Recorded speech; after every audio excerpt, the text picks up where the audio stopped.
Before I dropped my most viewed video, I actually had to work instead of making content and collecting cash.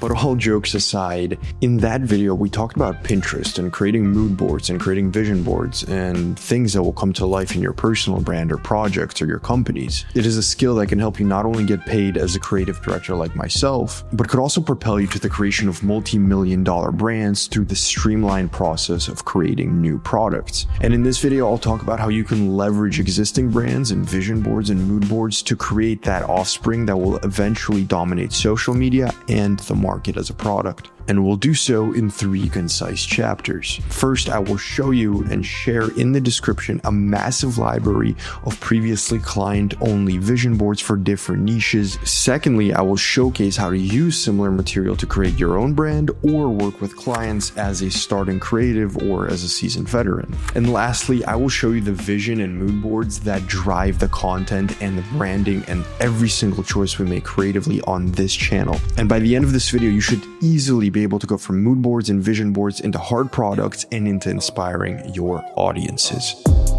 No sleep, no sleep, no sleep, no sleep. Working harder, hardly working on no sleep. Sleep when I'm dead, I'm getting to it, I don't sleep. Before we get into the vision board library, it's important to understand how you can approach these materials and visuals. I prefer that mood boards stay flexible, and if content is a big part of your marketing, you'll be thankful that your mood boards are not only led by visuals or still images, but by texture, colors, typography, even as far as music. For example, my content is entirely driven by music. I'm scripting, I'm thinking of ideas, I'm thinking of titles just by the songs I'm listening to, by videos of creators that I'm seeing, and maybe I'm picking up certain tracks here and there and so on and so forth. And in my personal opinion, mood boards are the greatest way to train your art of taste. And you can learn how to understand the aesthetics and what the other creator is trying to convey. Mood boards are extremely synonymous with the feed of an individual. And in the previous video, we talked about it in a little bit of a vice versa routine where your feed can be almost like your Pinterest board. Here, we're saying, no, your mood board needs to almost be very, very close, like a twin brother or sister of what your feed will be in the future. Again, in your mood board, you might have other individuals, not yourself. It might be not even your own content, or it might be something that's in a parallel industry. But as long as it stays close and you still can keep up the inspiration and pass it on to your team, you'll be in a good position. And the biggest mistake and the worst thing that could happen is investing a ton of time, a ton of money, a ton of resources and emotions into building a great feed. You're almost in this one format that you're sticking to, but you're going in different directions. You're going in different directions because you never found out how to culminate the whole thing into one specific but also unique brand, one specific but unique persona. So today, again, we are uncovering a large part of our mood boards that have been debranded, obviously for client privacy, so that you can use it to build your personal brand, your company brand, or whatever projects you want. And one more thing, if we can get 1,000 likes and 100 comments, we will reveal all the client playlists we've ever made. That's right, we pair every single mood board with songs and music to use both in advertisements and elsewhere just for mood and inspiration. And you'll be able to have that if we can reach those goals.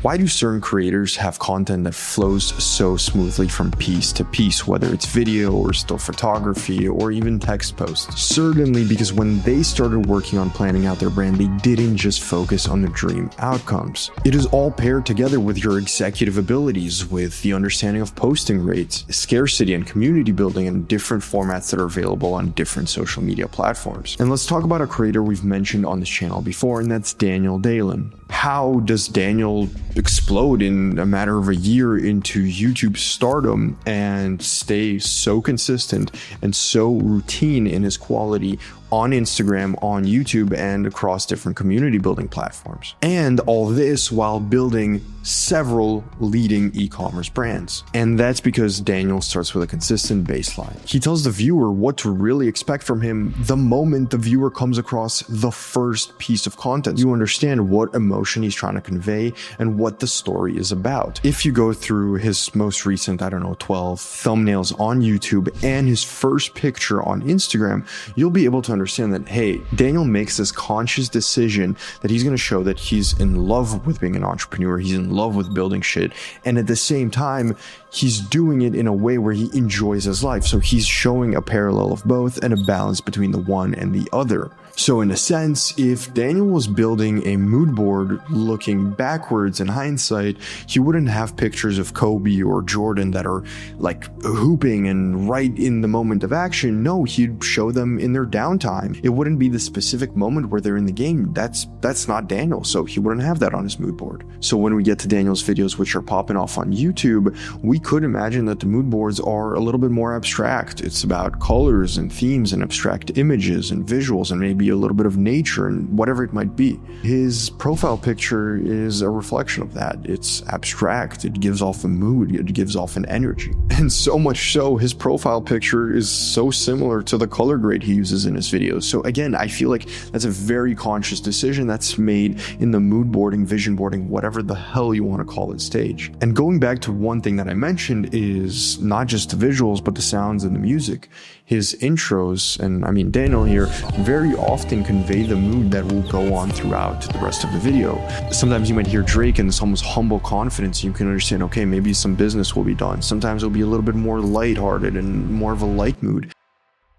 I see skies of blue, red residue. And you might think, hey, there's going to be a lot of fun to be had while watching this video. And Daniel was actually one of our key inspirations for a video we made prior. The era of the pain cave.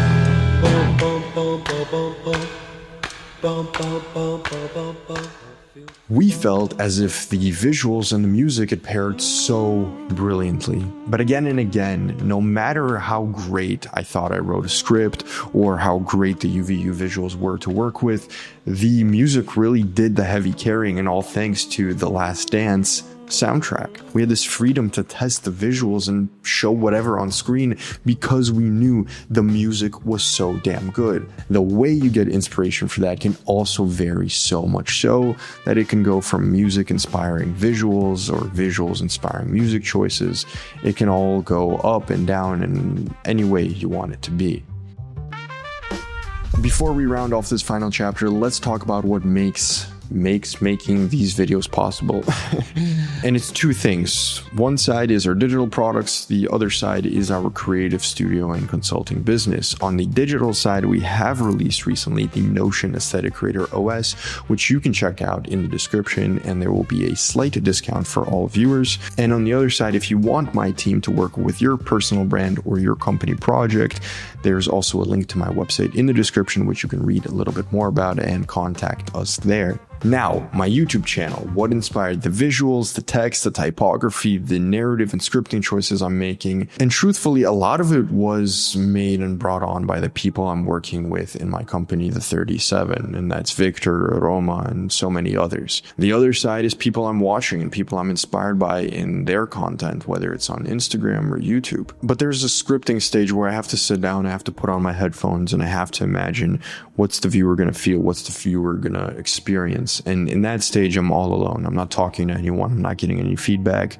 And in that moment is when a lot of the decision is made on the topic, the package. And that's when I go to the good old trusty mood board and the vision board that has existed since day one. It's really broken down into 3 parts. To start, I have a list of artists, musicians, creators that I am inspired by. And I have simply visuals, and if they're musical artists, I have their music always up for grabs. All right, I have to be a little bit more crafty. I have to be a little bit more careful. I can't just be the average YouTuber because that's not what I consume. That's not what I'm inspired by. So I have to be closer to artists rather than just creators. Next is supplementary packaging and the way we package the videos. I'm often inspired by cinematic movie covers. Those are big inspirations for the YouTube channel, as well as actually browsing through different thumbnails and that being part of the mood boards as well. But again, with cinematic movies, it's a little bit more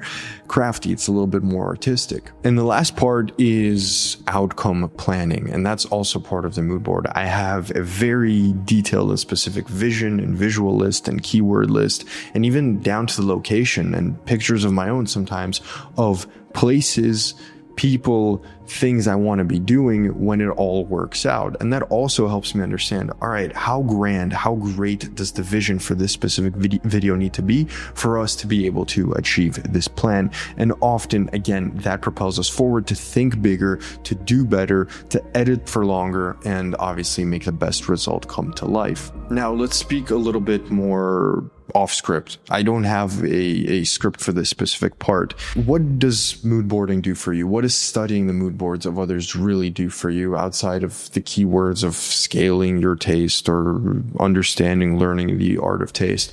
I really think there is quite a lot of potential to simply make money and make connections with clients because you're sharing the same ideas, you're sharing the same taste. And there's quite a limited, I think, amount of people right now that can admit that they have a certain aesthetic and they like mingling and meeting and matchmaking in some sense with the people that share that aesthetic or share that vision or even know what the idea of an aesthetic is.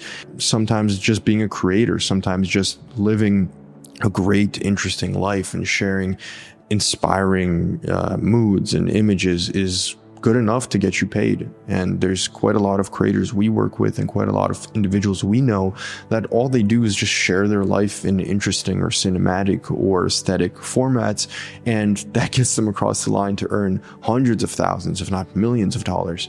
And that potential is really out there, but you have to learn and understand what drives people, and that starts from building out the vision. I hope you enjoyed the video. Everything we mentioned will be down in the description below. If you have any questions whatsoever, do drop a comment and or DM me on Instagram at goshadolgan, and you can contact me at goshadolgan.com for work inquiries, and I'll see you very, very soon. Thank you.